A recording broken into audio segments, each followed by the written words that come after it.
एकं शास्त्रं देवकी पुत्र गीतम् एको देव देवकी पुत्र एव एको मंत्र तस्य तस्य नामानि यानि कर्मावपि एकं तस्य देवस्य सेवा।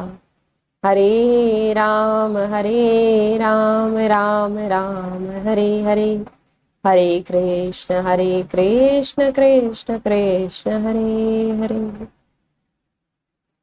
आइए, स्वागत है आप सभी का चैप्टर 3 कर्मयोग।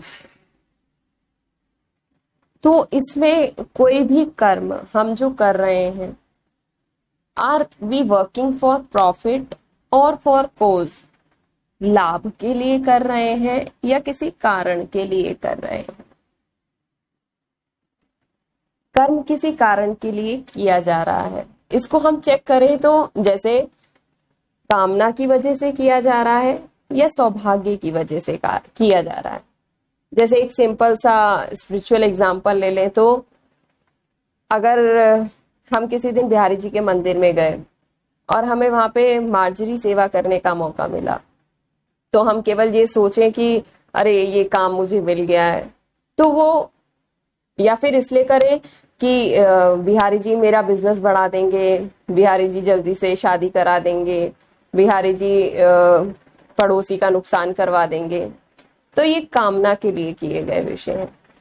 जबकि कर्म, काम्य कर्म, निषिद्ध कर्म, नियत कर्म, 3 प्रकार के कर्म बताए हैं। तो पहले हमने ये सोचना है कि are we working for profit और फॉर अ कॉज, किसी कारण के लिए कर रहे हैं। अगर वही मार्जरी सेवा हमें मिली है और हम ये सोचें या वाह वाह आज मैं कितना मेरा सौभाग्य का हुआ कि प्रभु ने मुझे अपने आंगन की सेवा दी, मेरा इतना बड़ा सौभाग्य। दूसरी तरीके के कर्म होते हैं कि जो हम कर्म कर रहे हैं वो हमें कठिनाई दे रहा है या आनंद दे रहा है। उस काम को करते हुए हमें कठिनाई हो रही है या आनंद का अनुभव हो रहा है।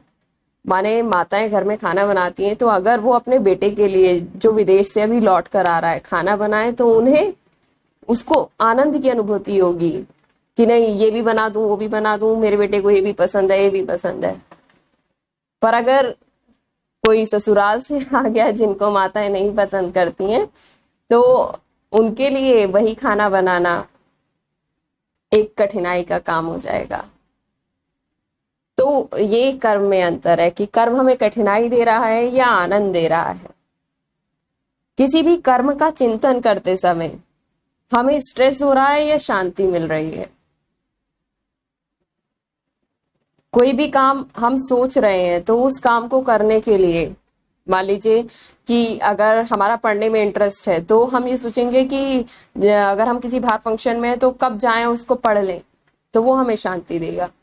या अगर किसी का पढ़ने में मन नहीं है तो वो ये सोचेगा कि कब मेरे सामने से किताब हट जाए और मैं खेलने जाऊं, तो खेलने का चिंतन उसको आनंद देगा। तो इस तरीके से हम सोच सकते हैं कि जो अगर कोई कर्म है तो वो हमें स्ट्रेस दे रहा है या शांति दे रहा है।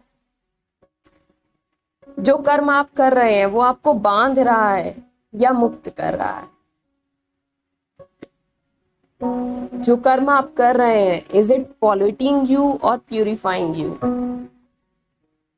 इस तरीके से कर्म में भेद करते हुए चले प्रभु। और इस आधार पर 3 तरीके के कर्म बताए हैं। पहला नियत कर्म है, दूसरा काम्य कर्म है, तीसरा निषिद्ध कर्म है। कामना या किसी सौभाग्य की वजह से किया गया कर्म काम्य कर्म है और केवल लाभ के लिए किया गया कर्म निषिद्ध कर्म है। तामसिक प्रवृत्ति उसमें उत्पन्न होती है, वो नहीं करने चाहिए। जो हमारी आंतरिक चेतना को मंजूर नहीं है, नहीं करने, फुल ऑफ डिजायर, इच्छा कर्म कराती है, वो कर्म काम्य कर्म है। और चेतना जिस कर्म को अलाउ कर देती है वो सात्विक कर्म है। हमारा मन करता है कि हम दिन भर प्रभु का ध्यान करें, या कोई एक बिजनेसमैन अपने बिजनेस को अपने परिवार तक सीमित ना रखकर कुछ परोपकार का काम करता है। जैसे इस पैंडेमिक के समय में बहुत लोगों ने पीएम केयर फंड में डोनेट किया। कुछ लोग ऐसे भी हैं जिन्होंने बिना इसका प्रचार किए डोनेट किया। कुछ लोग ऐसे हैं कि जिन्होंने अपने स्तर पर ही बहुत कुछ किया। तो जो आपकी चेतना को अलाउ करते हैं, जो आपको करने चाहिए और आपकी चेतना बोलती है कि आपको इसको करना चाहिए, वो सात्विक कर्मों की श्रेणी में आते हैं। और केवल किसी इच्छा को रखकर किया गया कार्य, ये हमारे काम में कर्म में आते हैं। और जो हमको हमारा मन मंजूरी नहीं देता है, हमारी आंतरिक चेतना उसको करने से हमें रोकती है, वो निषिद्ध कर्म है, उसको नहीं करना चाहिए, तामसिक कर्मों की प्रवृत्ति में आते हैं। अब इस पूरे अध्याय में भगवान ने कर्मों को यज्ञ कहा है। यज्ञ में स्वाहा करते हैं, स्वाहा की आहुति दी जाती है। सब मतलब मैं, मतलब कि खुद को समर्पित।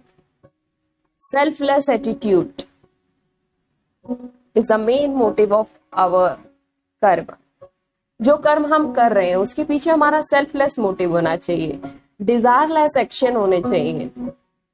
दो चीजें आती हैं, selfless attitude, desireless action. Then our work as a worship. तब हमारा कर्म जो है वो हमें आध्यात्मिक उन्नति की ओर लेके जाएगा, तब हमारा कर्म हमारी पूजा हो जाता है। तो इस तरीके से प्रभु ने बहुत बताया कि कर्म क्या है, उसका एक एक श्लोक दर श्लोक चलना या पूरा एक ओवरव्यू लेके चले हैं कि जहां तक मेरी समझ में आया कि इसमें किस तरीके के कर्म होने चाहिए।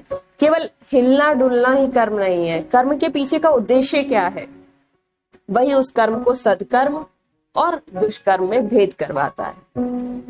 जैसे एक डॉक्टर के पास भी चाकू है और एक डाकू के पास भी चाकू है, और मजे की बात दोनों मुंह बांध कर आते हैं, दोनों के हाथ में चाकू है, लेकिन डॉक्टर उसी चाकू से आपका उदर काटेगा आपको ठीक करने के लिए, और डाकू